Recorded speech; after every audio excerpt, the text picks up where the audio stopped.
नमस्कार दोस्तों। आज मैं जो म्यांमार बर्मा में जो उथल पुथल चल रहा है, इस उथल पुथल को करवाने में चीन कितना बर्मा के सैन्य शासक को सहायता कर रहा है, उसी पर मैं अपना विचार व्यक्त कर रहा हूँ। आपको बता देना चाहता हूँ कि बर्मा भी पहले भारत का ही पार्ट्स रहा है। इसको भारतीय उपमहाद्वीप भी कहा जाता था। लेकिन 1942 के 1937 में ब्रिटिश गवर्नमेंट ने बर्मा को भारत से अलग कर दिया। उसके बाद द्वितीय विश्व युद्ध के समय में जो 1939 से 45 तक चला, 1942 में जापान ने बर्मा पर कब्जा किया। लेकिन 1945 में ब्रिटिश सरकार ने भारतीय जो स्वतंत्रता सेनानी थे या भारतीय सेना थे, उसके सहयोग से बर्मा को मुक्त करवाया जापान के नियंत्रण से।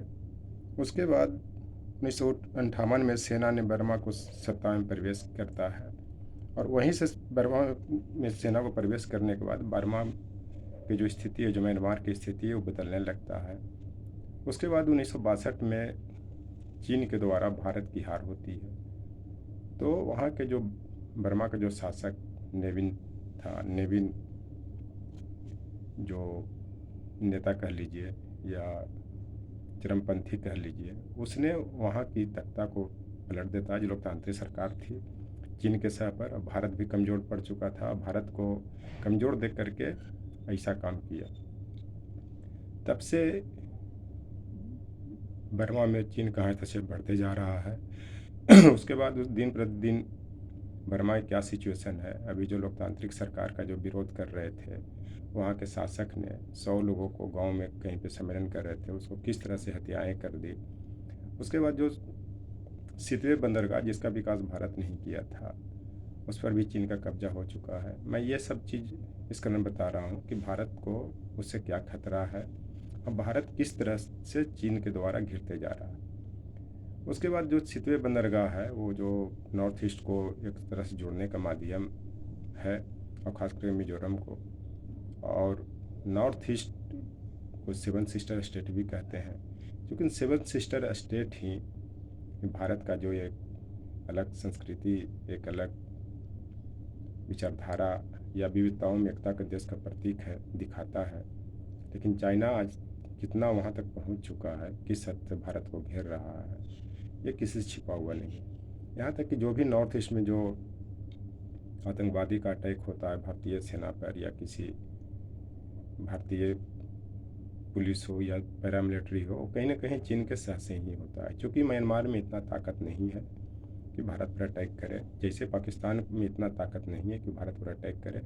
ये सब चाइना के बल पर ही हो रहा है। क्योंकि एक और मैं एक इतिहास बता देना चाहता हूँ कि 1971 के दौर में जब इंदिरा गांधी बहुत मजबूत प्रधानमंत्री के रूप में उभर रही थी, तो अमेरिका और पाकिस्तान ने बहुत उनको कमज़ोर करने का प्रयास किया, तरह तरह के हथकंडे अपनाते थे। वही सिचुएशन आज हो चुकी है कि चाइना किस तरह से जो इनके पड़ोसी देश हैं भारत के, चाहे म्यांमार हो चाहे पाकिस्तान हो, इस तरह से जो भी कंट्री हैं, भूटान है, नेपाल है, बांग्लादेश है, किस तरह से इस पर अपना हस्तक्षेप बढ़ा रहा है आर्थिक मदद से। इसे नव साम्राज्यवाद की भी संज्ञा दे सकते हैं। भारत सरकार चुप है, और ख़ास करके जो म्यांमार की जो स्थिति आज के दौर में है, जो वहाँ के शासक आंग सान सूकी, जो लोकतांत्रिक सरकार के मुखिया भी रह चुकी हैं और हैं भी, उनको जेल में बंद कर दिया जाता है। और इसके कारण चाइना जो है, वहाँ के जो सैन्य शासक है, उसकी मिली भगत से सारे रिसोर्सेज अपने देश में ले जा रहा है, चाहे वो मिनरल से संबंधित हो, चाहे वो यूरेनियम हो, चाहे प्लूटोनियम हो, जो भी कॉस्टली जो ये वहाँ पे ओर्स हैं, और ख़ास करके न्यूक्लियर प्लांट के लिए जो ओर्स हैं, जैसे यूरेनियम हो गया, प्लूटोनियम हो गया, किस तरह से वहाँ से ले जा रहा है। जबकि पहला अधिकार भारत का बनता है, क्योंकि भारत का हिस्सा भी रह चुका है। लेकिन इस पर भारत सरकार कोई ध्यान नहीं दे रही है। आज की जो सरकार है, किस तरह गोल गोल बात कर रही हैं और किस तरह पड़ोसी देशों को पीछा कर रहे हैं, कहीं ना कहीं इसमें डर व्याप्त है। जबकि म्यांमार सरकार भी चाहती है कि उससे सहयोग भारत सरकार करे। जैसे मान लीजिए बांग्लादेश सरकार भी चाहती है, नेपाल सरकार भी चाहती है, श्रीलंका सरकार भी चाहती है कि भारत उसको सहयोग करे, लेकिन कहीं न कहीं इसका जो मुख्य दर्शक बना हुआ रहना इसकी कमजोरी साबित कर रहा है। इसी से चाइना बढ़ते जा रहा है। और जो भी इलाका आप देख लीजिए, चाहे म्यांमार का हो, चाहे बांग्लादेश का हो, चाहे आप ईरान का देख लें, हर जगह कहीं न कहीं कॉरिडोर के बहाने भारत को घेरते जा रहा है। क्योंकि आज के डेट में सबसे बड़ा चुनौती देने वाला एशिया में वो इसको भारत ही है। क्योंकि कहीं न कहीं रसिया भी कमज़ोर पड़ चुका है, लेकिन छिपा हुआ नहीं है। चूँकि यूक्रेन से लगभग 1 साल से ज़्यादा हो गया युद्ध में उलझा हुआ है, और इस परिप्रेक्ष्य में वो चाइना जो है ये भारत को घेरने के लिए कुछ भी कर सकता है। 1962 के बाद से जिस तरह से जो स्थिति इसका खराब हुआ है भारत को, उसका भी फ़ायदा उठा रहा है। ये किसी से छिपा हुआ नहीं है। ये चलते भारत को इसके मुकाबला करने की ज़रूरत है। मैं पहले ही बोल चुका हूँ किस तरह से सिर्फ एक जो चाइना पाकिस्तान इकोनॉमिक कॉरिडोर बना करके वो अफ़गानिस्तान से होते हुए, वो पाकिस्तान का जो ग्वादर बंदरगाह से होते हुए, यहाँ ईरान से भी होते हुए वो ले जाना चाह रहा है इस कॉरिडोर को, और चारों पड़ी से घिरते हुए भारत को कोई सरकार यहाँ की अभी इसका कोई मूल्यांकन नहीं किया, लेकिन इसका क्या असर पड़ेगा किसी से छिपा हुआ नहीं है। इस चलते भारत सरकार को म्यांमार में लोकतांत्रिक शासन स्थापित करने पर बल दी जानी चाहिए, और ख़ास करके इस सब क्षेत्रों से चाइना को हटाने की ज़रूरत है। क्योंकि समर्थ में न दोष गोसाई तुलसीदास ने भी कहा है, जो रामचरितमानस के जो रचयिता हैं, और इसलिए ये भारत अपने को कमज़ोर साबित कर रहा है, और कमज़ोर साबित करने के कारण ही चाइना का दिन प्रतिदिन हस्तक्षेप बढ़ते जा रहा है। और भूटान को भी देख लीजिए, भूटान सरकार भी कमज़ोर क्यों पड़ गई? क्योंकि भारत सरकार ने उसको मदद देना बंद कर दिया, सिर्फ वार्ता कर रही है। वहाँ के जो प्रधानमंत्री हैं वो भी कमज़ोर पड़कर ही वो डोकलाम का इलाका को 18 किलोमीटर क्षेत्र में अपना वो कॉरिडोर बनाने के लिए चाइना को दे दिया। ये किसी से छिपी हुई बात नहीं है, इधर आप कहीं भी देख लीजिए। इस चलते इसमें भी इसको हस्तक्षेप करने की ज़रूरत है। और दूसरी चीज़ की जो भारत सरकार है अपने गिरबान में तो झांकती नहीं है क्या हो रहा है, लेकिन इंटरनेशनल लेवल पर उसके साथ दूसरे में बात करना कि मैं उसको मदद कर रहा हूँ, मैं इसके साथ हूँ। इस पर एक शेर भी कहा गया है, औरों के ख्यालात की लेते हैं तलाशी और अपने गिरबान में झांका नहीं जाता।